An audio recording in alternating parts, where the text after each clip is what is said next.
اللہ نے تمہیں پیسے دیے ہیں, نئی گاڑی تم نے خریدی ہے, چھوٹے بچے کا جوتا کیوں باندھ دیا آگے تم نے؟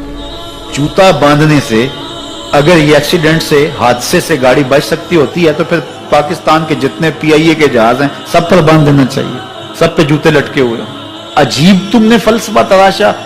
کسی نے جو ہے وہ کالی رنگ کی پٹی باندھ دی نیچے, اس سے اس کو نظر نہیں لگے گی. گھوڑے کے پاؤں کے نیچے جو کھری لگی ہوئی ہوتی ہے, کچھ لوگوں نے اپنے گھروں میں وہ باندھی ہوئی ہوتی ہے کہ اس سے ہمارے گھر کے اندر کوئی مصیبت نہیں آئے گی, کوئی تکلیف نہیں آئے گی. کسی نے ہنڈیا اپنے گھر کے اوپر الٹی رکھی ہوئی ہوتی ہے, یہ ہنڈیا بچا لے گی. اور میاں ہنڈیا کیا بچائے گی تجھے؟ اللہ کے قہر سے کچھ نہیں بچا سکتا.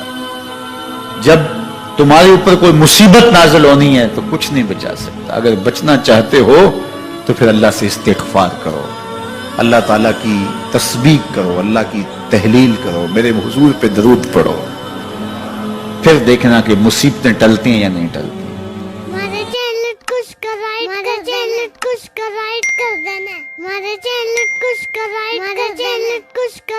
کر دینا.